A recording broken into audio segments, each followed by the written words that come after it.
take off the front bumper, the back bumper, take out those little Cobras, and we are going to start the work on the quarter panel. Okay, normally we'd use a hammer and a chisel and just basically take off these push pins, but on this Cobra, there's no push pins to be taken off, so we'll be putting on push pins when we reinstall this bumper when it's primed and ready to go, when it's painted. So, got a nice size hammer. We're going to be using this to bring out the quarter panel. And guys, I don't recommend letting your wife have this, if you know what I mean.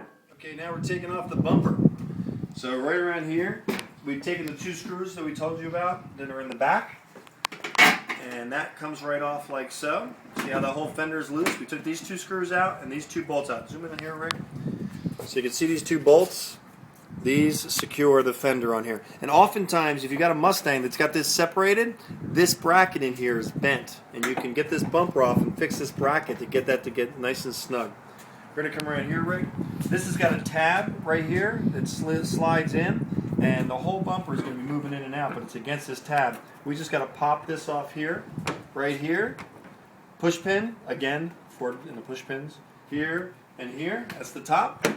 Back around to this side, and we got, there's that bumper's off on this side, and we've removed the push pins all the way in the bottom. So now we're going to pull this bumper off, and you'll see it come out in the next shot, and we'll be good to go. Alright, so we got both tabs off, so the bumper is ready to come off. Take it off, Rick. And there it is. Cobra bumper has been removed. And here are those 2 clips. That clip that I was just zooming in on,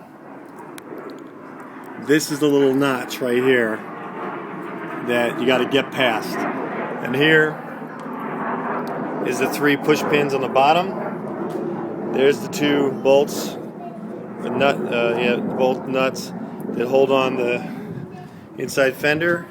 And then here's the 2 screw holes that you can see when you look in your wheel well. And there are the 2 push pins. Alright, take her away. There it is. Front bumper has been removed.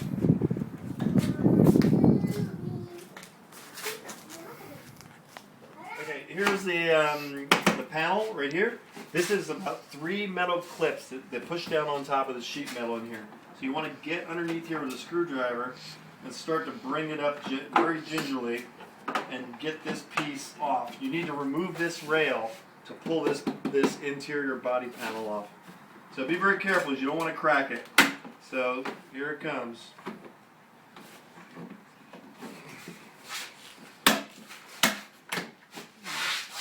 I'd say bada bing, but you're probably getting sick of me saying that. There you go. That piece is off, and here's the clips that actually stayed attached. I'm going to reattach them to this plastic. You got to take off the top panel before you take off the bottom panel. So you need a special star socket right here, and loosen these up.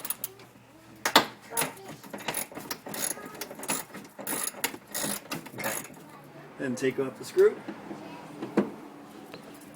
Sorry, I was just admiring our new windshield. Then there's another screw right underneath, which is actually, we use push pins to put it back. But this is a little screw plastic piece that comes out right just underneath where the seat belt attaches. Okay.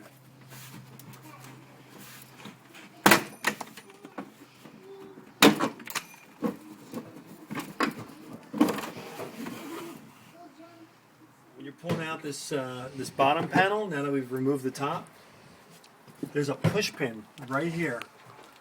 Don't miss it, because if you try to force, after you've taken these 3 push pins out, zoom in on that, right? These 3 push pins, you've got to remove this push pin, and then this whole piece will slide out now that we've removed this rail in here. So very important. And when you do pull this push pin off, pull it off from the outside. Don't pry it out, because you might break this body panel, and you don't want to do that. Both top panel and side panel are off on both. Why don't you do a pan across here, Rick, and let them see the interior of this car. That's the back end of the car. No side panels, no seats. seatbelt taken off.